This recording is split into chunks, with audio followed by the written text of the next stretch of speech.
Hey everyone, today's a big day for Fly High Wi-Fi.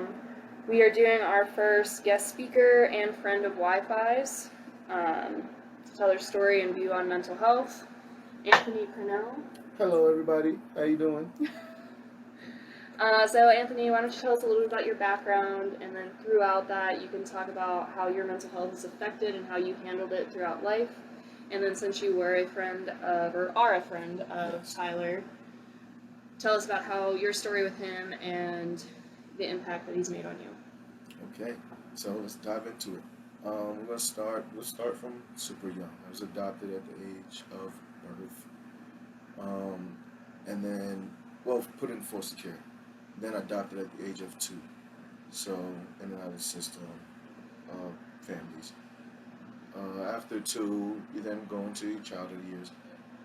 Pretty decent. I'm from the Bronx, so may not be the same as some of you who may be from the Midwest or something like that. Bronx, New York, for those who may not know. And if you don't know, now you know. But so yeah, grew up in the Bronx. Uh, didn't move from the Bronx until 21, 22. So um, I'm not gonna go much into that. Not the best place, not the worst place. It was what it was. Um, when I started to venture out on my own was when I started to experience life. You know what I'm saying? You pretty much just make it until you get out on your own, and then after that, you do what you want or you do what you enjoy. Uh, so 21 ended up in Jersey for a little bit in Atlantic City, actually, Atlantic City, Jersey. Was out there for 6 months. I did renovations. Yeah, I'm gonna talk back and forth. So y'all feel like y'all got some of me talking to you, and she doesn't feel like she's sitting here just talking to nobody. So back and forth from Jersey and New York, because I still wanted to visit New York. So I stayed in Jersey for 6 months because I really didn't enjoy it out there. To be honest, the pay wasn't the best. Uh, but while out in Jersey, got robbed by gunpoint. That was fun. So that helped my decision. Like, yeah, I ain't gonna be out here no more. This sucks. Um, then went to, I lived in Harlem after that for a little bit. While in Harlem, made sure the robbed at gunpoint didn't happen again. Um, I stayed out there for 2 years. That was entertaining. And what some may call an abandoned apartment. Not really most abandoned, but it wasn't abandoned. But we didn't have to pay rent. It was a slum. The floors were coming up, toilet seats were falling off, the oven didn't work. We didn't have heat for two, maybe 2 to maybe 3 months out of the winter. No, we didn't have gas at all for 2, maybe 3 months out of the winter. So it was another environment where you just made it, but it was independence. So I took it. You know what I'm saying? Instead of going back to my mom's place. So enjoyed that for a little bit until it was no longer doable or just not something that was the most feasible situation. You know what I'm saying? Um, then moved back in with mom for a little bit. That was fun because now it's like you're enjoying your independence for You so had your long. taste of Yep. freedom, and now you're back Now with you're your. back. And she's like, "Yeah, where you going? What? Where am I going, lady?" So yeah, there was that. Um, After that, did I did come out here after that. Came out here for 2019. Yeah, end of 2019. Towards no, actually, right after my birthday, May 6th. My birthday's May 5th. May 6th, 2019. That's when I moved out here. I was just Wow, you leaving. moved out here 2 weeks before me. Yeah, I just left. I made it was a decision within a week. It was like I'm moving. One of my boys called me. My frat brothers. He called me, told me that one of the hotels out here was hiring like 1,500 people.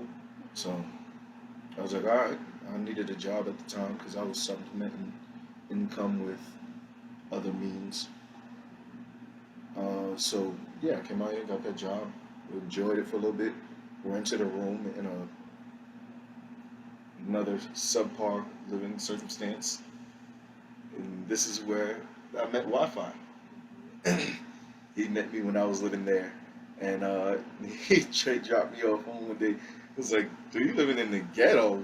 I was like, "Nah, man, it ain't the worst." Uh, a week later, he invited me to move in with him, and I was like, "Yeah, I can't. I'm not gonna pass this up, bro. I'm not the worst person in the world." And we didn't. And I say you're not the worst person in the world because I didn't know him. We didn't really know each other. You know what I'm saying?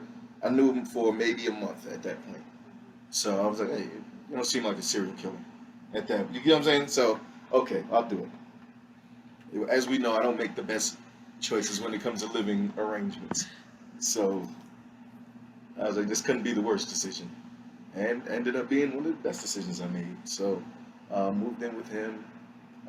He was so cool. He let my lady that was staying with me at the time, and I use the term lady loosely because she was someone that I met living in the other situation, and we just ended up finding that living together was cheaper.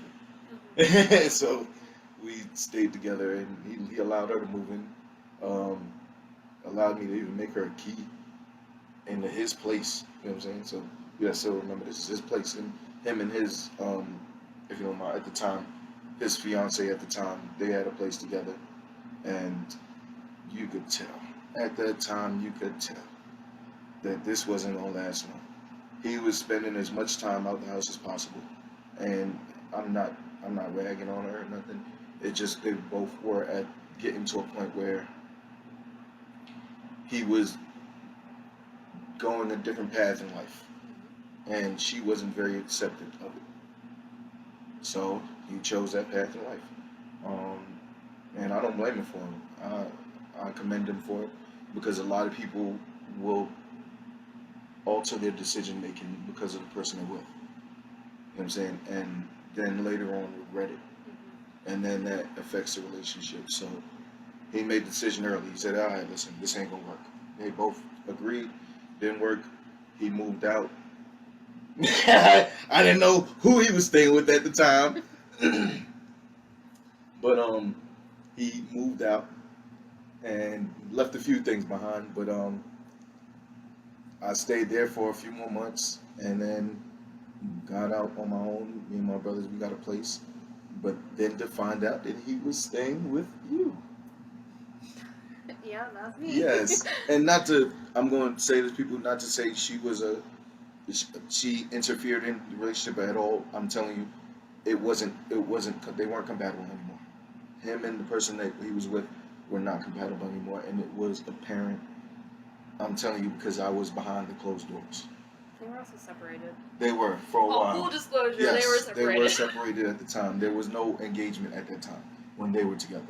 So there was a lady in between them. There was a I wasn't gonna bring her up, but there was a lady in between that relationship and their relationship. So for those who may have thought whatever you wanted to think, fuck you. So yeah. So like, there you go. Um, so yeah, he then invited you over to. It was a night at Bender's, right? Bender and Katie's, was it? Yeah, it was a night at Bender and Katie's, and he said that he had this lady that he wanted us to meet, and I was like, "It's about time, bro, because you've been at this place for so long. I want to know where you been, who you been with." So he brought the lovely Alyssa over, and she tried to be shy. She tried to put on the mask, but it came off quick. It came off because we had to play. We played one of those games. I don't know what game. Icebreaker games. We played them. We had game nights, so you kind of do You're things forced like into you're share. forced into like opening up, and which is good. Then we from there. At this time, I'll get into some of the stuff we were doing. We were doing armed security at the time, working downtown Denver, working the shelters, working the BLM riots, which was, no matter what color you were, it wasn't the best environment. You know what I'm saying? Because you are not seen as the help, and it's not one we're not the term the help, but we're not seen as the good guys. You know what I'm saying? We're kind of seen as the bad guys when it's not really the case. I'm trying to make sure everybody gets home safe, and so was he. That was his main goal, trying to make sure everybody got home safe. And I mean not just people, guards. I mean everyone, police officers, EMTs. He made sure everyone got home safe. And when I say him, I mean Wi-Fi.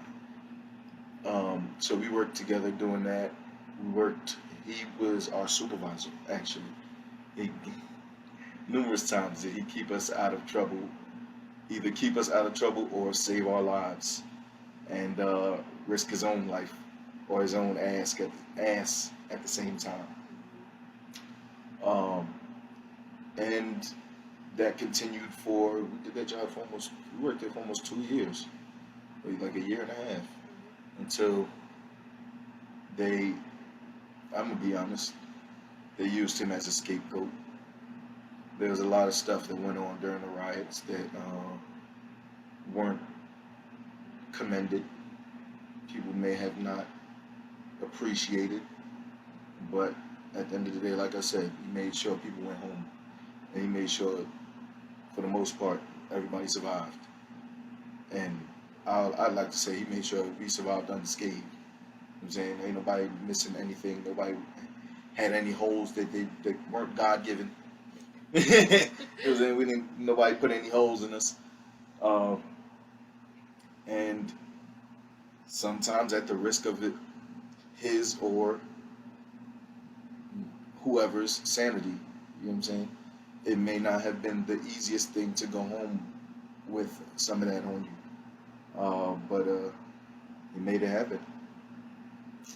So there was many a nights where he had to make some decisions that I'm sure he wasn't proud of, or no, I would say he was proud of. In the time, they were hard decisions. You know what I'm saying? Because you don't regret anything you do as long as everybody, like I said, everybody gets home safely and everybody gets home, everybody's alive. So there were a lot of decisions that I said he was a supervisor. So a lot of things fall on your hands, or a lot of things backtrack onto you. Whether it's why did you put that guard in situation, or why did you put yourself in that situation with the guard? And I think anybody who's been in a supervisory role can relate to that. So yeah, we did that for a little bit. It was cool. He, like I said, he then took the brunt of some of the things done during the riots and was terminated. They then tried to hire him back, and like, yeah, fuck that. We'll go past that. Yeah, I'm glad he didn't join him back, because for his psyche's sake, yes, for his sanity, he didn't need he needed as far away from that field as possible, especially after that, like after like him having time to recollect, and like he was benched. So after you've been benched, you got a lot of time to think. After that time of thinking, you can either jump into it with a fresh mind, or you can kind of jump into it with a grudge. And who knows what it would have been, you know what I'm saying? So yeah, I'm glad he didn't get back into that. And at the same time, he was dealing with his own stuff.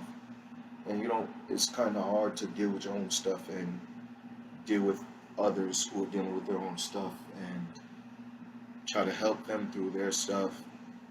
And this is kind of what we're getting at, is mental health is a serious thing. I'll go back and we'll backtrack for a little bit and go back into the Bronx. Yeah, we'll backtrack and go into the Bronx for a little bit.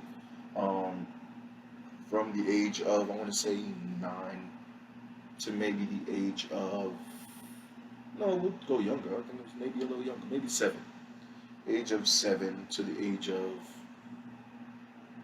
15, 16, I did do psychiatric therapy. So I had a psychiatrist that I went to weekly and sat down and talked to. Um, because at that time there were you're trying to navigate life. It's a tender age. You know what I'm saying? Especially for like me being adopted, and you kind of you don't know if you want to know your family, and you don't How want did, to. so going in for off that, how did your decision on, because I know you, that Yeah. you decided not to really search into your, I guess, Yeah. biological family, and you stuck with your adoption family because they are your family. That's Yes. who you see as family. Yes. So how did that mess with like any type of mental cases or how you grew into the person that you are? Definitely. It can affect you in a bad or good way. It can either be negative or positive. And it's all dependent on the day, the mood, um, the arguments had with the mom at the time. You know what I'm saying? It's it varies because of course there's days where I'm like, yeah, you may wonder, or I may wonder what my heritage is. You know what I'm saying? Simple things like that. What my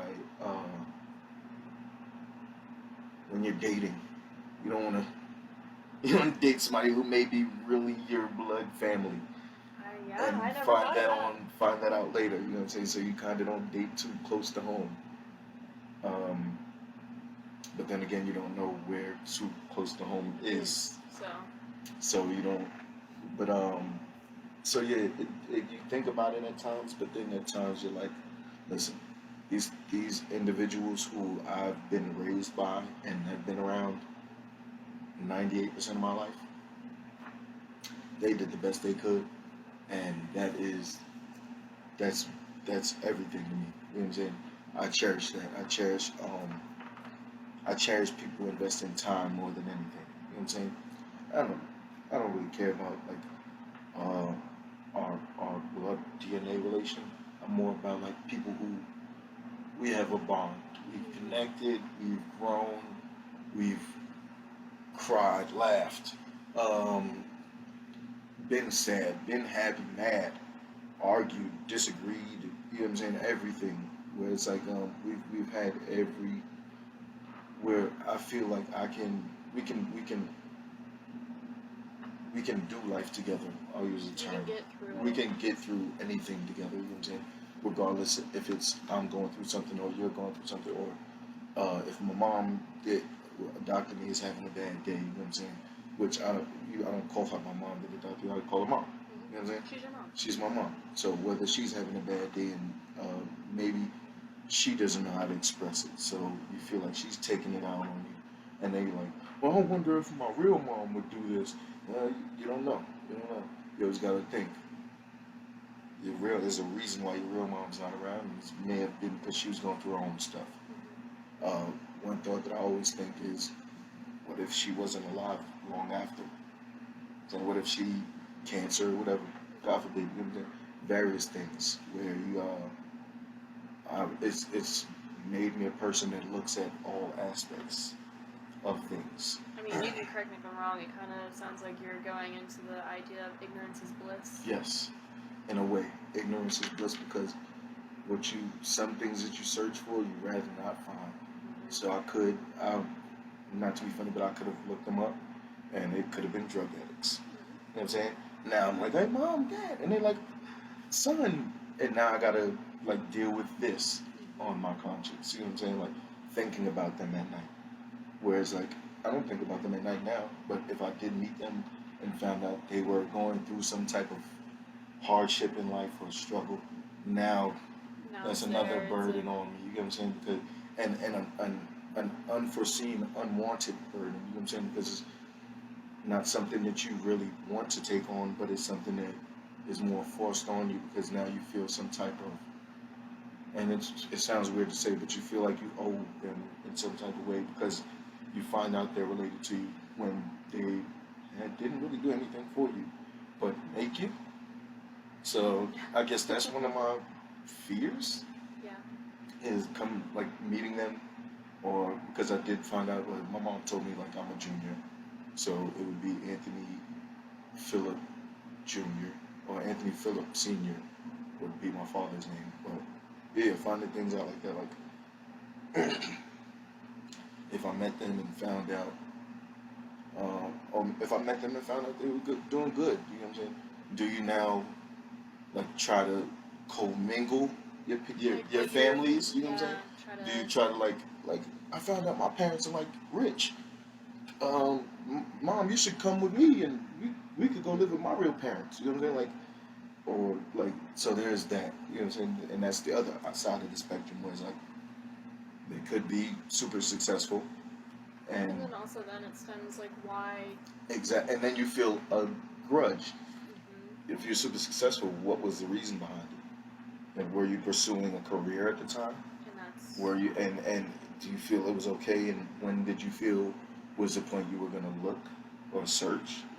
And so things upon that nature you get into when you like even ponder when you even just ponder upon like I wonder what my parents. so what's your advice to somebody who may be in this situation, maybe struggling, maybe at the point where they're deciding whether they want to reach out or not? Because obviously every answer for every person is different. Yes. So what's your advice on how to? I would say if you do want to, or if you have any information on your parents and you're not comfortable in the life you're living and you do want to reach out to them, I mean, do everything in your business to.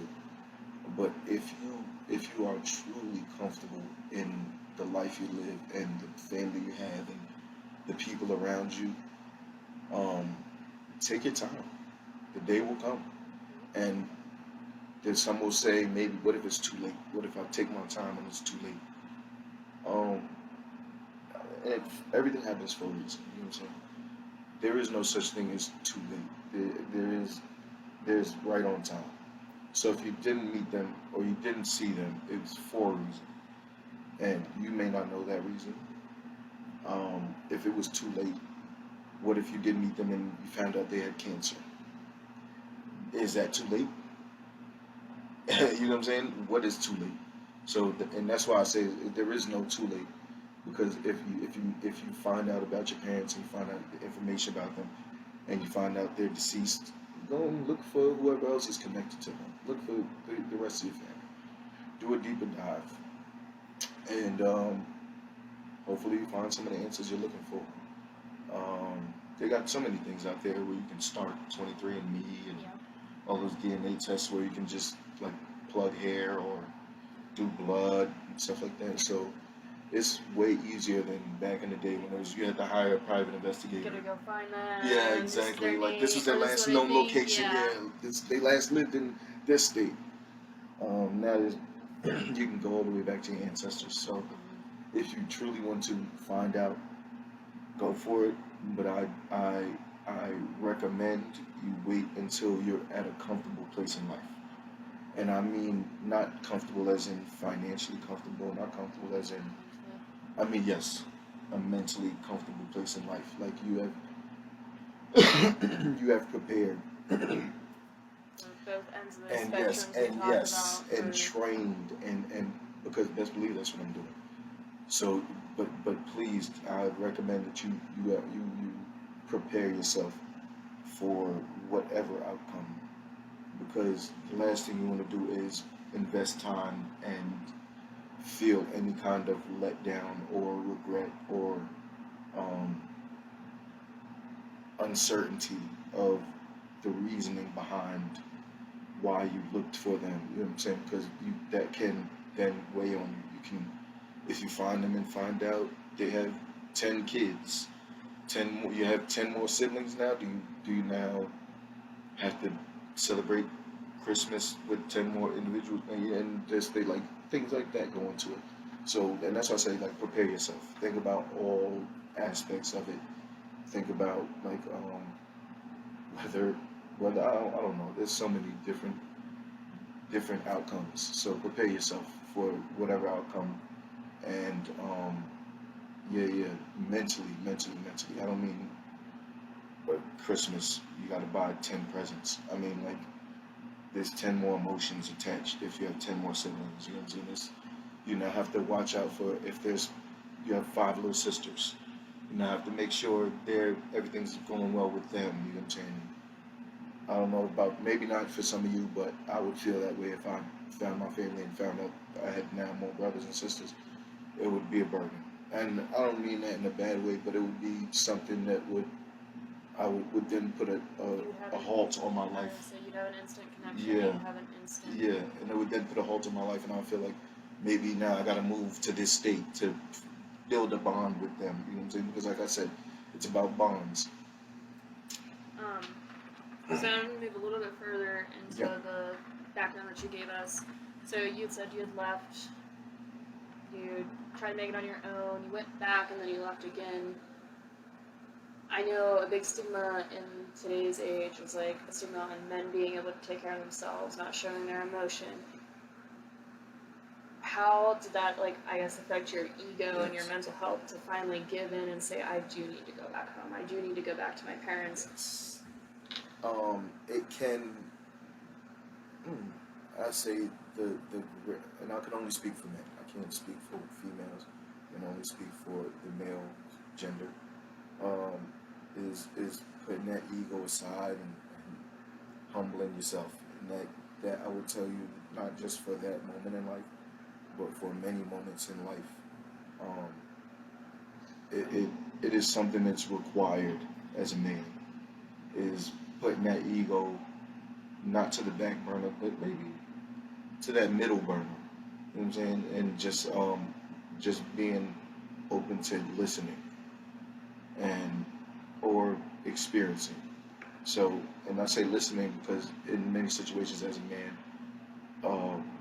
many of our situations are situations where we can become, or we may want to be the more dominant one in the situation or the alpha, and you can then miss a lot that's being given or being told, or the opportunities in the main thing is so I had to humble myself to move back in with mom because yes, now I think I was 25.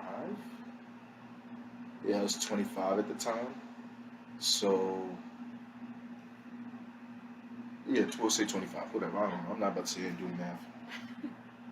But yeah, 25. So at the time, of course, I'm dating. I wasn't married or anything. So I'm actively dating.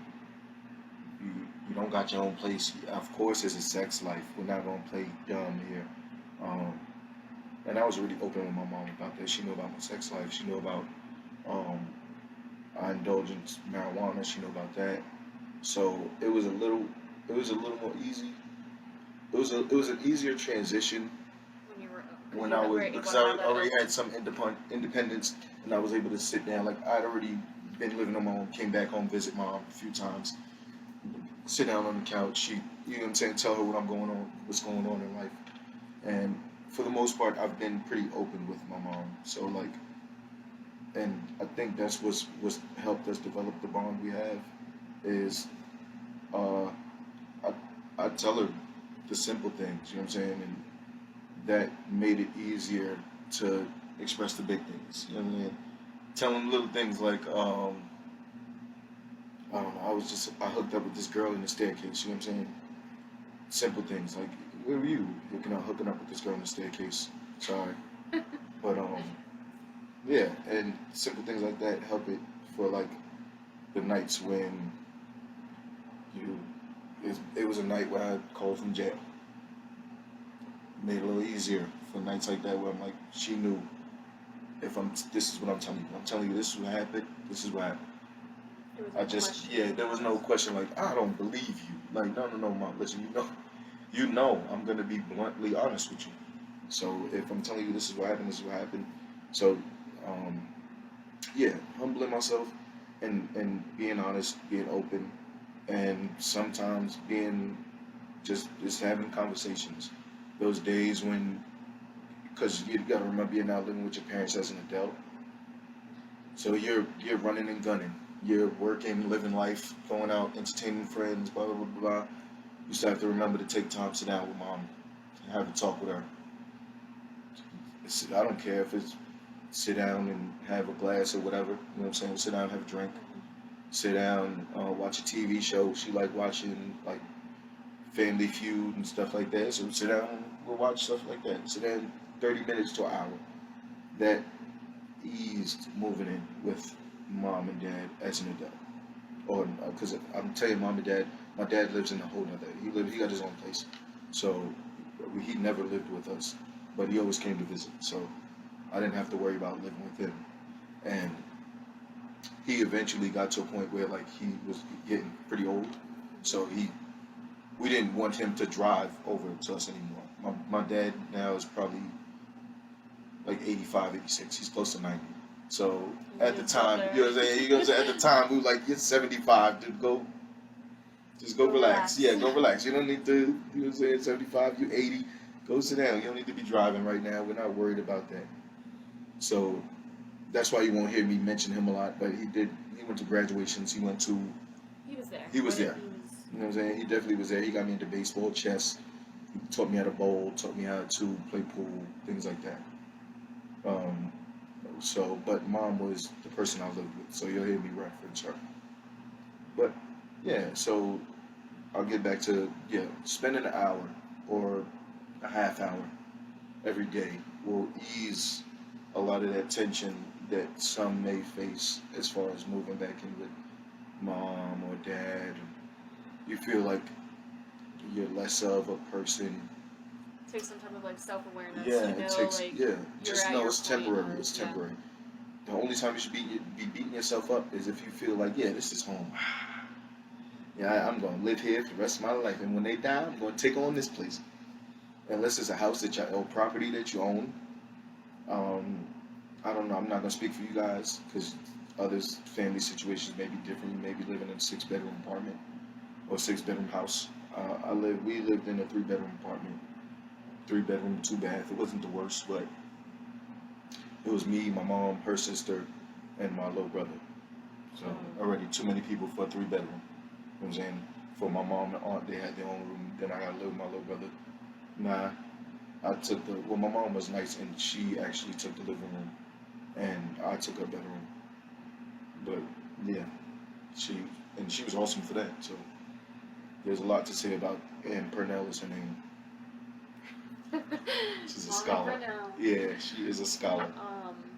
So going from there, it's probably the same aspect when Wi-Fi offered a helping hand to Yes. get you back on your feet, get you out of the situation you're in.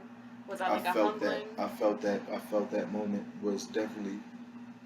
It wasn't a moment that I jumped at it. It wasn't a moment that I felt like less of a man. It was a moment that I was already prepared for because, like I said, I moved back in with mom, and that was a humbling moment. So at this moment when and he did, and I want to say what made it easier was he didn't make it feel demeaning. He didn't make it feel like this is where you're staying.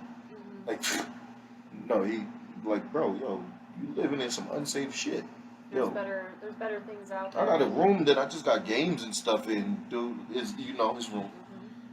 You want to live in there? You can live in that room and just kick me back some rent, like $600. Hell yeah, hell yeah. Having somebody that you like barely knew offer a helping hand like that, how did that change like your perspective? Because I know we live in a world that seems very evil, seems very like everyone's out for themselves. How did that like really affect you? Because I know me knowing him personally, me knowing you, that as much as we live in that world, we do know that there's good people and there's good intention out there. So. No, 100%. Like I said in the beginning, I didn't. It was this. We just met each other. So I would say I had probably as much and as little hesitation as he had, and I say that to be fair to him because I'm sure he had a moment where he was like, I don't really know what I'm getting myself into, but this guy doesn't seem like a serial killer. He doesn't, and I say that about him, but I'm sure he said that about me. I don't really know, but there's no chance that there's 2 serial killers gonna move in together. You know what I'm saying? And we both probably had a moment like that. It was like, well, what's the worst this guy could do? And I was more honored than anything that I just met you and you're like, letting me move in with you. Oh yeah. Would you say that's like impacted your growth in your life I would say drastically, or that impacted the way I then embraced people. And I only say that because coming from New York, not very embracive as far as random individuals. And as awesome as a guy as Wi-Fi was, he wasn't he wasn't just gonna embrace strangers. You know what I'm saying? He wasn't just gonna take a random person in. Me and him, we knew each other a little bit, so we had talks. We sat down a few times, had conversations, but we didn't like I said, it was a month. We worked together, so that allowed us to talk and get to know each other. So yeah, I then had to I took all of that to into thought in um, the time that I knew him, or the time that me and him had together.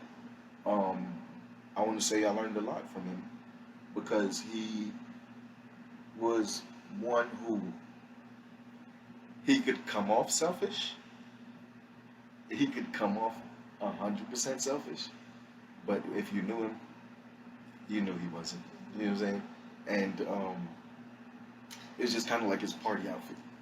You know what I'm saying? Like, yeah, all right, party time. He was an extroverted introvert, that is and the best way to I say describe that him? because I am one, so I understood it. I mean, he could be at home for 16 hours in his room playing video games, or he could be out with 30,000 people.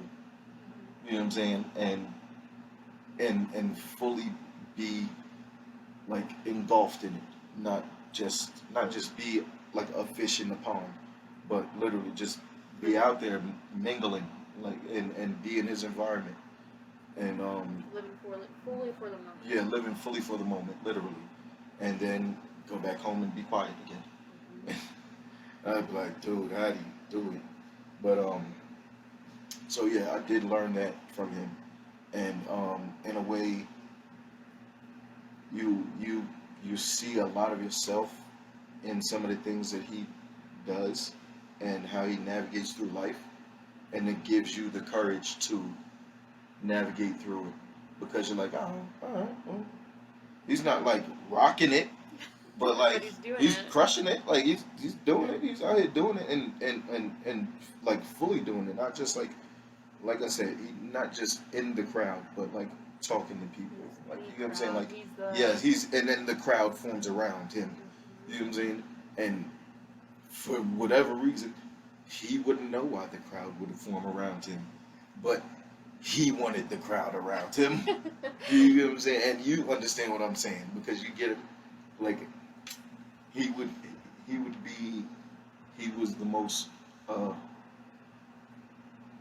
I'm a people pleaser, and I can deal in crowds, and I'm the person who likes to interact and like mingle and like talk. And person that's quiet in the corner, I'm gonna go talk to them, try to bring them out of their shell, and he'd be like topping me, and I'd be like, who does this guy think he is? like, like, and I'll tell a small example. It was like, working at the hotel. This is where we met each other. He was a guard. He was regular loss prevention like us. We ain't have nothing. And we hated. We all hated it, but we didn't have nothing.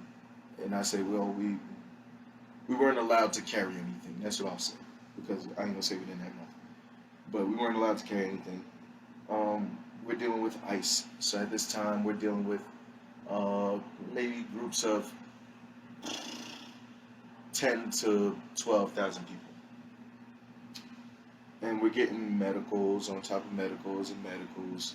We have two EMTs, and they're calling him to help, like with medicals.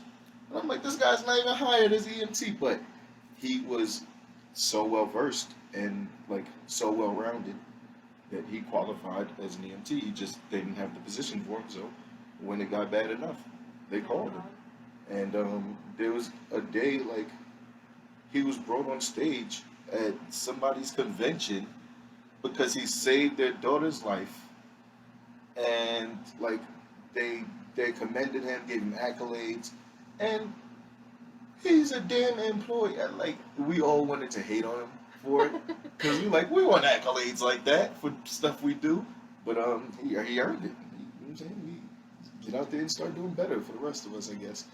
But yeah, it's small things like that where it's like he he was just doing his job. He didn't expect to. He was saving this little girl's life. Yeah, he wasn't trying to get accolades. He didn't know who the parents were.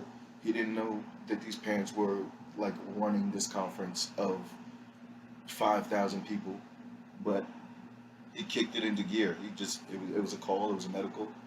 He saved their lives. He then watched like like, and I think like what really like got them, and I say them, I mean the parents, is because he followed up like the whole weekend they were there.